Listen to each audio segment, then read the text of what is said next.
named and numbered ACLs. Now, remember, I don't use numbered characteristically. It's very rare for me to use a numbered ACL because, as we discussed, using the named ACL, I think contextually is so much easier to work with when I'm reviewing and troubleshooting and trying to work with my AC and ACEs. So I will not give you a request where I say I need you to do this in this fashion. Okay, we're looking at accomplishing a task, and so when I say write an ACL that does this, I don't care whether you use a numbered or a named. We have been doing named from a syntax point of view, and I think most of you are probably adopting that, but you're not restricted, okay? And so don't read that and say, I need to know how to do numbered. If you've been working with named the whole time, you're okay. Okay. Now, here's what this is going to look like from an ACL point of view. Okay, we're going to go back to these labs as a means as our guideline, right? And so if we take a look at the lab work here, right? This ACL challenge is excellent, okay, in the sense of giving you an idea of what we need. From a practical standpoint, you'll see this covers virtually everything that I'm after. It's the concept of taking security goals like this one and translating it. Now, what we were always doing from a practical standpoint, what we were always doing was this. We were taking our security goal like this. We were assessing the goal of the ACL. Okay. And that was a very enterprise-based approach. It's not specific enough to follow the rules that are stated by Cisco. They talk to them about best practices and starting points, but we were getting to the point where we knew when to break the rules, like when and why we would adjust these things. So it was assessing the goal of the ACL, and it was as it pertains to the organization. Okay, and now that led us to a lot of liberties. Okay, first off, we needed to understand the placement. Okay, the placement of the ACL. So that is when to follow the rules. And I'm going to put rules in quotes there. When to follow the rules and when to break them.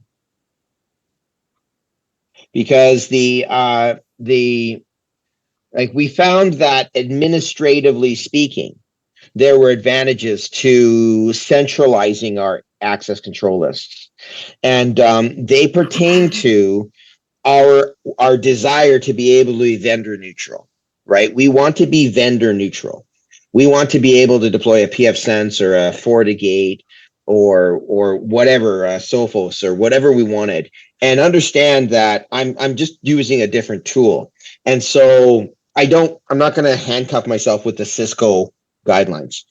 They're good as a starting point and a discussion point, but most frequently what makes the most sense. So I'm going to ask you questions about that from a theory perspective. So we knew that we were focusing on the demarcation point. We now also understand how we handle a demilitarized zone. And we also have to understand that we're looking for administrative simplicity is what we're doing. So if there's questions related to this, they're going to be about basically when I break rules. Like if I placed it here, so I could ask a question like, here's an environment, and you've got one colleague who's suggesting putting the ACL here, and one colleague setting an ACL here. Cisco says this. Your colleague says that. Give me some advantages and disadvantages of each. Okay, and that's just making me asking you to show that you understand how the placement brings advantages or disadvantages. It adds complexity or it adds simplicity, and it's almost always related to our administration.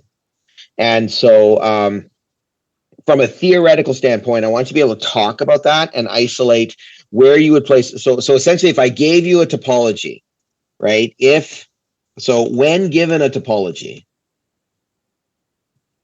okay, be able to place and defend the placement.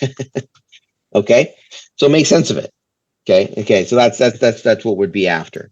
Now, once we assess the goal and talked about the placement, what we would do typically is we would rewrite the ACL in some kind of pseudo language. Okay, and this is my intermediary step. We did this together numerous times where I rewrote something like this to align better with the syntax that I need to eventually add to the device. Okay, so it was rewriting the goal in the pseudo language, and it served a couple things. First, it ensured that we understand the goal. It forced us to rethink what was being requested by rewriting it in a slightly different way to make sure that it's going to do what I need it to do.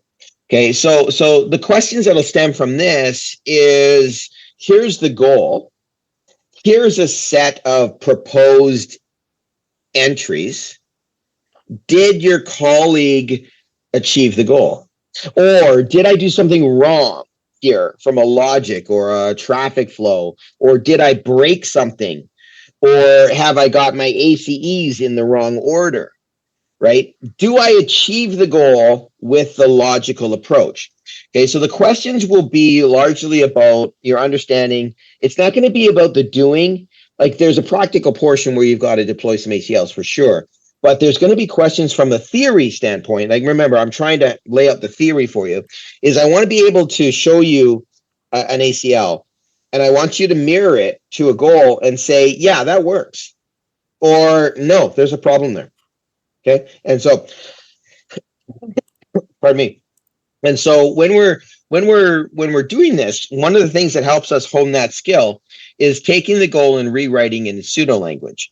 Okay. And so we understand the actual goal, and then we write it out to writing it out focuses, it ensures that our logic is sound, right? Our approach, our order, our placement. We've got ingress and egress. And so there's often a match. If I'm going to allow echoes, ICMP, I want echo requests to be treated differently than echo replies.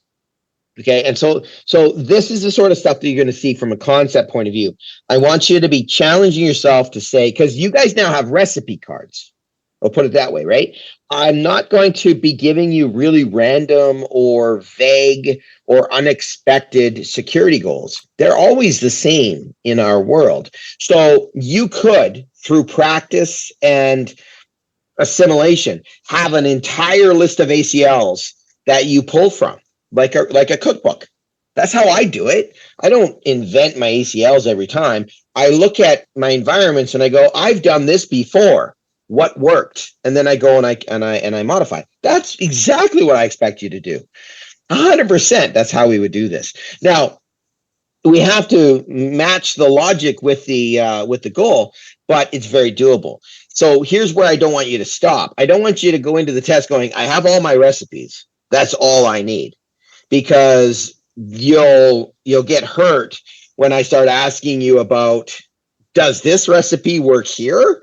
Or did this recipe work here? Or this network admin Baker tried to apply this recipe in this situation and had these results. Tell me about it. Okay, so there's going to be an element of every approach that we do that's conceptual. We can talk about it tomorrow, because what I'll do is when we're doing the practical, I'll pause and I'll give you ideas on where I'm going to go if I were to make that concept into a conceptual question. Okay, it's about 50-50. The practical is going to take you about half the time. The written will take you about half the time. And so, but I can draw lines for you where I go, this is a good question that challenges you and shows your understanding. Okay. So being able to go from here to here is really, really important because it revisits if Patrick, yeah. Hey, when Packet Tracer works, thank you very much. I'm Captain Positive. If it works, or better yet, until it stops working. Don't go to the web browser. No. Right. Don't use Ryan beat me to it. Exactly. No web browser. And don't do simulation mode with the web browser. That is crossing the streams. That is too much. So that's good there. And then what we did is once we rewrite, the other thing I was going to add here is that these can serve as remarks that support our configuration. Okay, so my trick was take the goal, write it out in English, turn that into a remark so that a future netadmin can look at it and say, well, this is what he was trying to do. Here's what he did. Does it match? And oh no, he made a mistake here, but I know what he was trying to do and he can fix it. Okay, so that would be what it is. And then we have to be able to configure the ACEs and the ACL in the right place, in the right direction, in the right order. Okay, and in order, I mean, we were looking at the bricks. Remember, we were talking about bricks on the wall. And I was saying, doesn't matter if this brick is on top of this brick or this brick is on top of this brick. Sometimes it did. Many times it does not. But there will be times that it matters. And so this is all the theory that will come into play. Okay, now how am I going to do it? I'm going to give you syntax. I'm going to give you syntax here. I'm going to give you sample entries. I'm going to give you topologies where there's a colleague has called you and done this. And so that's where I'm going to get you to do that. So we'll do that tomorrow when we're building. We'll stop and pause and add some questions there. Now, this is a really good lab to talk about the overall goals here, because this covers pretty much every single thing that we would typically do. This anti-spoofing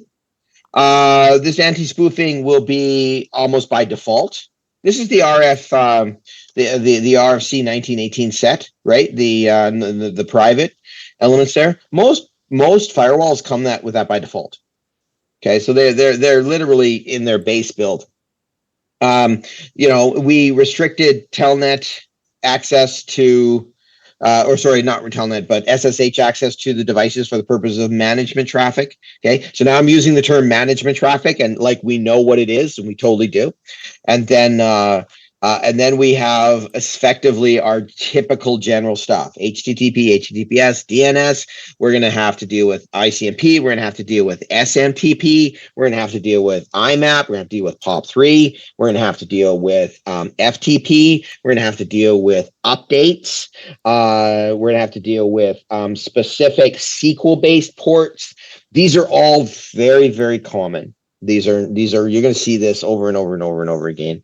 Tyler, like, you're getting, one of the first things you want to do is when you get to Nixon Wenger, you want to say, Mike, show me the firewall, man. Let's take a look at these things. And you want to walk through them. And my bet is that a ton of these you go, cool, this is exactly what we're doing. And so some of them will be there by default, because there's also settings. There is a FortiGate, for example, has a preset. So they dumb it down in a way where if you're unsure what you're doing, you can have FortiGate apply a set of configurations based on the security that you desire in the organization. So you can say, I don't know what to do with this. So what I'd like you to do for me is I'd like you to, it'll say, okay, is this a low security environment? Is this a medium security environment? Is this a high security environment? And if you say, okay, it's medium, it's going to go, okay, here is a basic starting point, like a template, go. And then you tweak it. This is a high security environment. here's a different approach to it, and then I tweak accordingly. So lots of our UTMs do that now, and that is such a great starting point. Okay, we start from scratch because we're using ACLs in a router here, which is nothing there. So we start building, but I assure you, it's not so. It's very. These are the ones that I do all day long. Every single firewall I've ever built in the field starts with these things, and then it's just what is unique to the environment, and it's amazing how big it grows. It really is. There's so many apps. There's so many programs and services. There's so many things that go on in individual environments that it just kind of grows. And all of a sudden, you've got a 150 line firewall, and with you got a firewall with 150 entries in it, and you're just like, how did this go? And I've inherited networks, and this is where it really gets fun. Is I've inherited networks where I look at all the rules and I go, I have no idea what that one does. Like I got no idea why that's there. It's a specific port on a specific protocol. It might be an enhanced ACL where it's restricted on time of day or something, and I don't actually know what it is. And I've seen that so many times because sometimes documentation obviously isn't necessarily at the top of everybody's list. And I'll go, okay, but right now it works, it's secure, and it's doing something. And particularly if it's a deny, then somebody placed it in a certain spot for a very particular reason. Or they didn't and they don't know what they're doing. So you never really know. You have to go, that was either strategic or that was either a guess, right? You ever heard of a swag?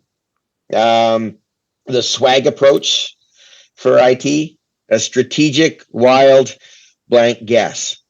Okay, you can swag things. You know, maybe Xander, maybe exactly. 10 points for Pink Floyd. That's worthy, I'd say. Yeah.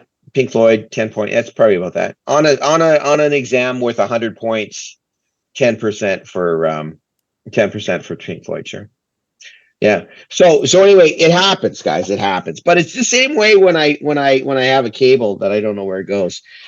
Sometimes you do this. And you listen. Nothing. Now I know what it is. I'm kidding. Okay, so this is really good, and we'll go through some of these tomorrow, and you should be able to do them pretty quickly, is what I think now, because we've got the recipe. It's just about placement. But the other thing here with ACLs is going to be an emphasis on. It's going to be an emphasis on their interaction with the environment. Okay, and so if we go back to the the thing here, we're talking about mitigating types of attack. So this is vague, and the reason it's only like 2 lines. You're going, well, there's not much on ACLs. There's a lot on ACLs. There's so much on ACLs here because it really shows you all the different approaches. So with respect to these questions, right? I'll pull them out as we go through, and we will start connecting the dots on some of these things. But largely, it's about your ability to read what's going on and make some kind of analysis. So it might be something's wrong, you need to fix it. It might be something is working. What would be the effect of this?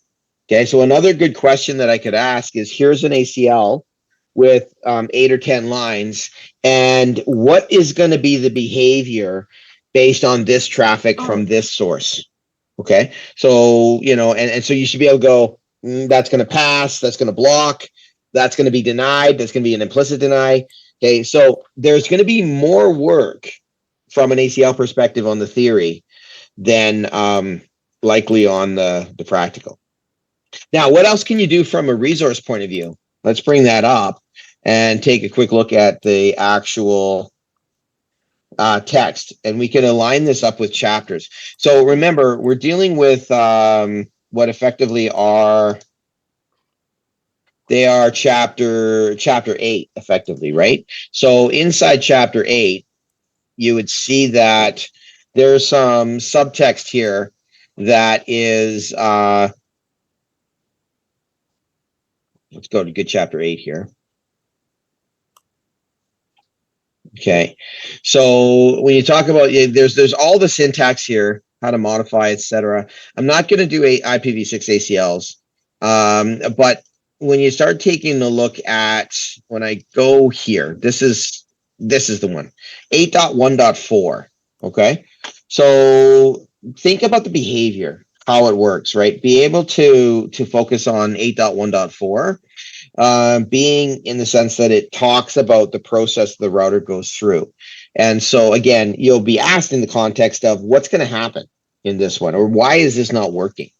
And then similarly, this section right here, right? What are the ACLs that we use for specific purposes based on really specific situations?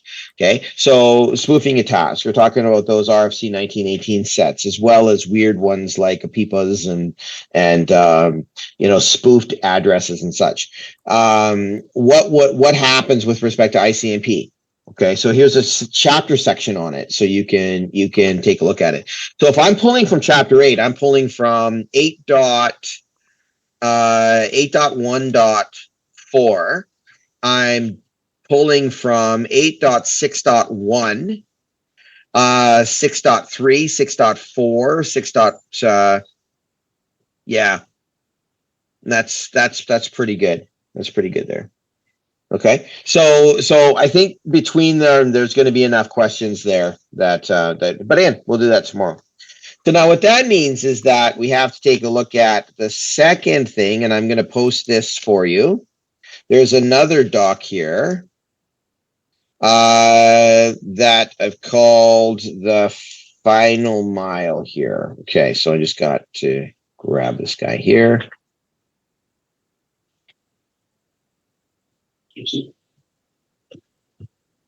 Just one second. Oh my Lord. I just recognize there's a gentleman that just sat down across from me that I have not seen in 10 years.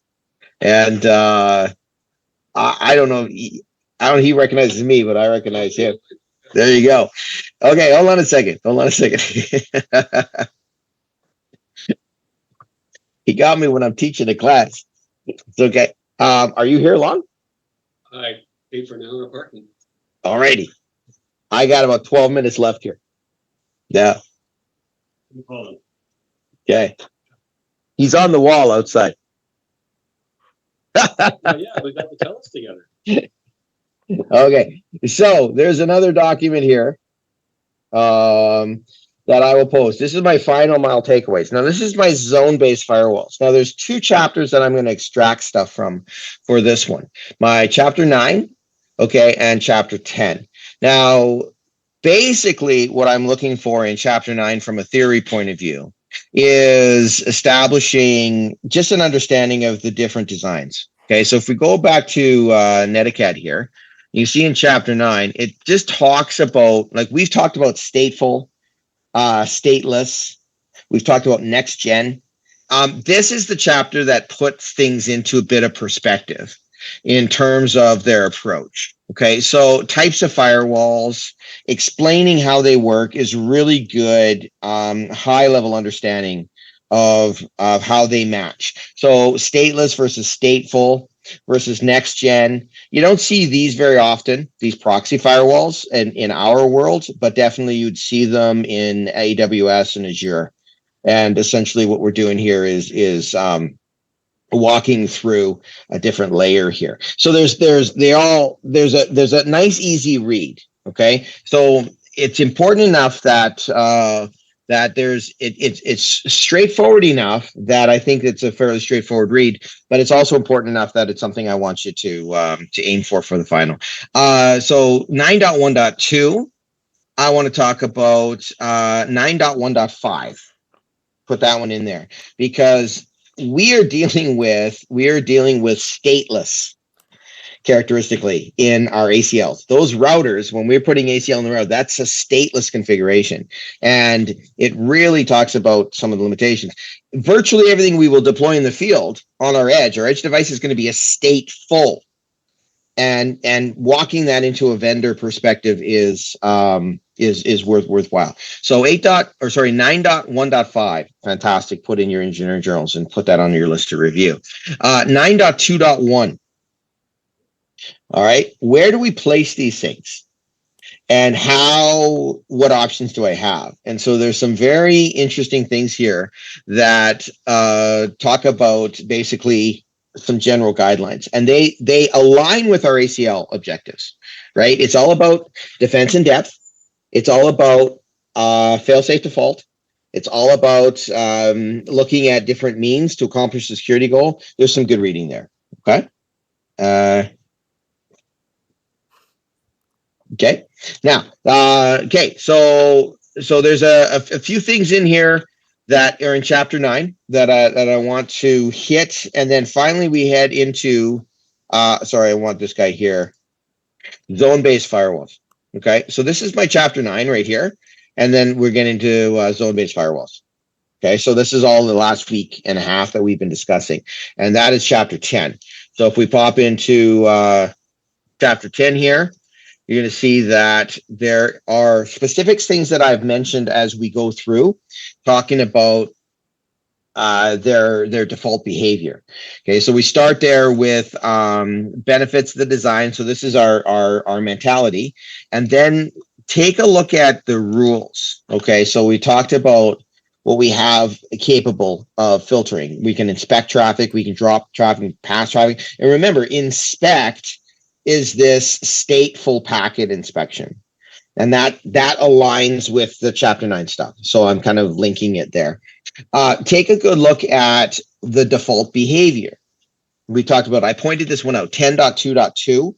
Put that one in your journals, because there's going to be, I can give you a scenario and I'm going to say, what's going to happen? Now, it's the same thing we did with our ACLs, only this is a zone-based approach. And so now what I'm doing is I'm challenging us to evaluate the consequences of the pros and cons of this new design, this different design. Okay, and so there's a good thing. I'm going to give you a demo on this self zone. Now I just realized that I said I was going to do that last class and I didn't. So that'll be I'll make sure I do that either tomorrow or Thursday for us. So you've got a recording of it. All we're talking about is restricting traffic into the router or the device for the purposes of administration and management. That's what we're doing there. Okay, so we can walk through. There's a lot of cool stuff in here, and then we get into the configuration. Now, remember, I gave you a configuration approach. It doesn't match this. So when you're doing your, when you're walking through the chapter, you may find you go, Troy didn't do it this way, and I mentioned that my approach doesn't align with Cisco per se, and so with that being said, at the end of the day, the goal is what's important. And I choose to do them in a different order because from a mentality perspective, I find that it actually makes more logical sense. And it's little things like, when do you assign the interface to the zone? Or, how are you doing? But ultimately it's the same steps. Troy's order was a bit different. So if you've gone through the chapter and you're trying to figure out why Troy's was different, it's really not. It's just I'm more comfortable doing it a different way. But you can use either for your frame of reference, right? And then there's actually a really good video here, if you're curious, right here. This video here, this guy here is about 15 minutes long, but this is an excellent little resource tucked away. It's a little gem here that walks through in a non-packet tracer environment. So there's some cool things you could extract here and work with, but worthwhile sticking that into your to-do list, because there's some gems in there. Obviously, you want to take the time to catch these little things like the syntax checkers, the little mini quizzes. Those are all help. But ultimately speaking, I'm going to apply the same conceptual methodology against the zone-based design as I am in that traditional ACL design. So if you get a feel for those questions, and we'll talk about it tomorrow in our lab. When we're doing this live, I'll go, this is a really good question, or this might be a good question. And so you can see. So now you've got, I'll post this takeaway doc right after we're done. But essentially you got 8, 9, and 10 to deal with. You've got some spots where you want to put a bit heavy focus on. And then outside of that, we'll augment this with the practical that we're doing in the lab tomorrow. Okay. How do we do it? Well, tomorrow's the lab. I don't know how to do that. That's a good question, Ray.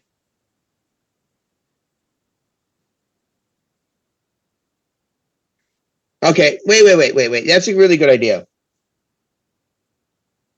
You guys want no, you guys are here anyway, though, right? Well, the idea, Ryan, was I was going to give you a chance to crack at the practice practical, and then I was going to kind of work through it with you because I figure there's about 90 minutes of work for the practical. Okay, we got 2 hours 20 minutes in the lab.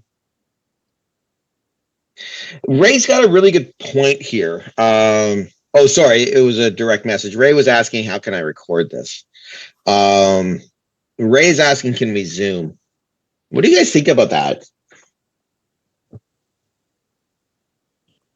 Do you guys, what does it do to your day? Are you here for, what does it do to your day for tomorrow? So you're here for 2:21 in the morning, correct? Yeah. So what does it do, Charlotte? So if you're here for Carl's class and Troy's doing this remotely from home, do you have a spot where you can go and watch and interact via Zoom? Would that be the plan?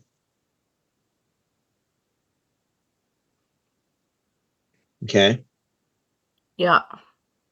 I mean, it's a complete option. It's like I'm open to this because it'll give you that recording to work with. Well, we don't really use Thomas as a patient.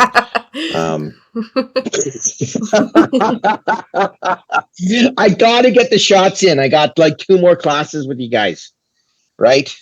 So I had to hit that one in there. Okay, well, does it disadvantage anybody if we change the approach then? I'll post it and then I will just open up the Zoom room. So what if we change the approach then? I'll post the lab, and then rather than we do let's make like if we're going to record it, let's make it worthwhile. Why don't we just start at the top of the class? So I'll start a recording at 11, our class time, and we'll go as long as we need to, and then we'll break, and then the second group will start at 2 o'clock. So you get 2 cracks at it if you want to. Now, what I mean by having a crack at it is you get to interact. So I'll have 2 recordings, but it gives both groups a chance to interact if you want to ask questions and kind of work along with it. Are you guys cool with that? Who's in? Is there anybody that this disadvantages, that this causes a problem for? If I change that's okay, Justin? It would be great if everybody was fine, except there was the only disadvantaged person. It would be kind of poetically awesome if the only person that was disadvantaged was Thomas.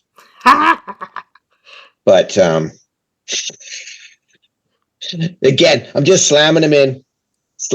I've had him in the chamber here, so okay. Okay, so I'll tell you what I'm gonna do. I'm not gonna be here. I'm gonna do it from my office at home. Okay, and so I'll be kicking the Zoom in for 11 a.m. and well, Ryan doesn't like so that. Ryan, what were you envisioning here? Were you envisioning me doing Zoom here and you watching me through Zoom here, like just so we're on the right?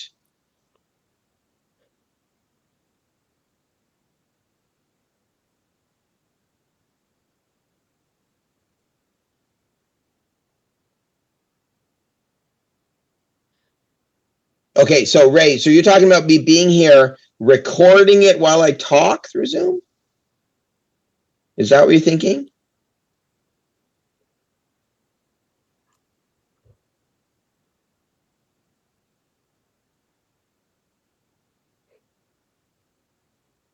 Interesting. Well, it's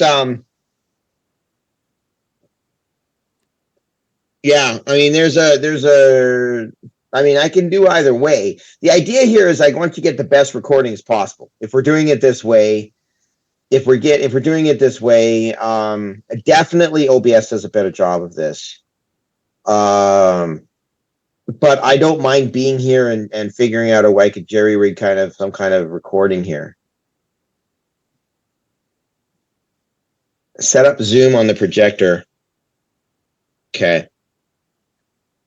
Okay, well, let me give some thought, okay? My personal preference is to Zoom from the office because I've got much more robust tools here at home. I can do it that way. Okay, but it does change the interaction a little bit. As long as you've got a place where you can log in and see this, then I'm gold with this. But let me give some thought to figure out how I can do it if I were to be in the room here in 3:30. I'll figure out how this could work. And if I can get a good quality recording, then I'll do it that way. But I'll tell you tomorrow morning by 8 o'clock, okay, 8 a.m. So if you're trying to decide whether that's a deciding factor, whether you're here or home, you'll know early. We cool with that? Okay. All right. That's our time then. Let's color that done. We'll look for something in Discord that confirms how that's working tomorrow, but we got a plan. Excellent, my friends. You guys rock. Carry on with your Tuesday. Have a good one. I will see you when I see you. Bye, one.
Hey, Missy Moo.